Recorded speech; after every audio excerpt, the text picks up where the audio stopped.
6 figures in your first year in business, in the moving industry. How are you going to do it? Very important question. And how difficult is it to actually make 6 figures? Hi guys, my name is Vlad. I own Limitless Moving in Boston, and I have achieved that mark probably in my first or second year. So I have been in the industry for 8 years, continue to grow my business every year, practically doubling our revenue every year. So I have some advice for you to potentially get you to that 6-figure mark if you haven't started your business yet, or if you're still in year 1. So how difficult is it to achieve that 6-figure mark? Is it possible? I would say even without trucks, it is very, very possible to achieve that goal in your first year. Even if you're renting, given that your expenses are going to be higher, that means your take home will be less, your net will be less for the year. But your gross, if you want to break that 6-figure mark, you can definitely do it. What we want to do is we want to look at that 100,000 and see what it really is. Let's give it some thought and see that $100,000 is $1,000 100 times. $1,000 100 times. 100 apartments charging for $1,000. How can you get 100 apartments? Position yourself in the right place. Position yourself in the right place, introduce yourself to the right people, and start picking up some apartment jobs. Book up your schedule, do a great job, get referrals, continue to build your network, and get that ball rolling. And ultimately, that's all that is. Or we could look at it at a whole entire different level too. 100 jobs at 1,000, or you can even get smaller jobs. So if you're getting 500, now we gotta multiply the amount of jobs that we do by 2. So 200 jobs at $500. There you are, 6 figures again.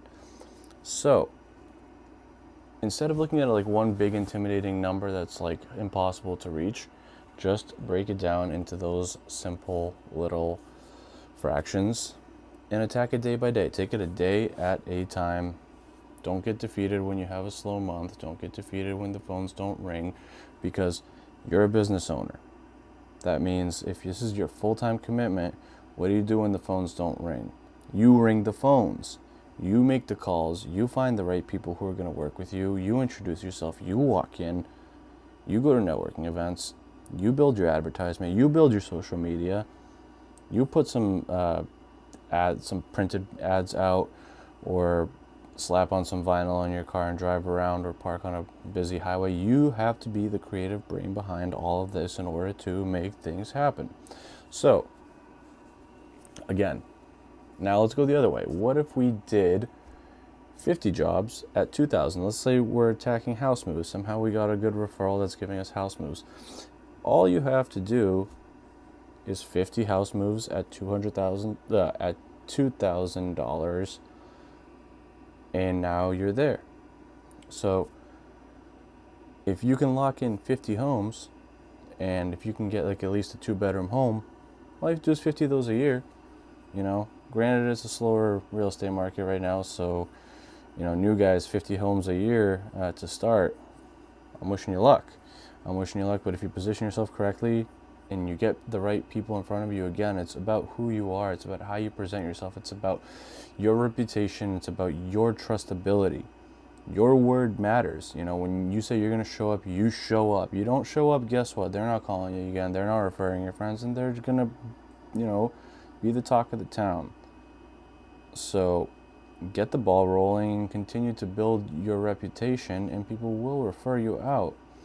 What else can you do? You can try and land some commercial contracts. See in your town who's needing furniture delivery.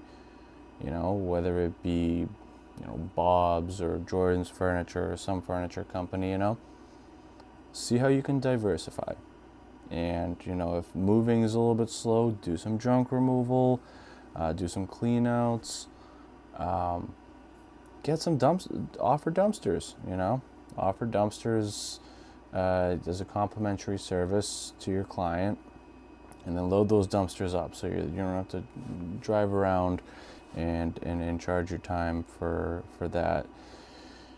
Keep the costs low, especially in clean outs. So diversify. Think of what you can do, and ultimately you can reach that goal. It's very, very simple. I reached it in my second year in business. My first year was kind of a half a year. Like, I was just kind of learning the industry, and I think I started later in that year. But second year, I was like, we broke that quickly, and then year over year, we're just doubling our revenue and making big waves here in the Boston area. So it's again how you position yourself, what you do with your time, what you do with your time off, and ultimately, once you break that 6-figure mark, what's your next goal? You want to break 200,000. Maybe you want to break 500,000. Perhaps you want to break the 7-figure mark.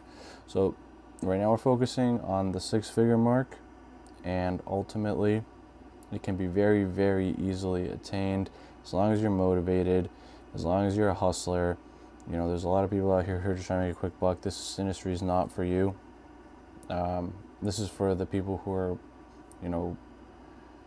can stick it out and have that grit in them, because it's not an easy industry to be in. It's really not, because a lot of responsibility falls on you, and just the nature of the industry. Movers are rough and tough. Your employees are going to be rough and tough people, so you have to learn how to be rough and tough.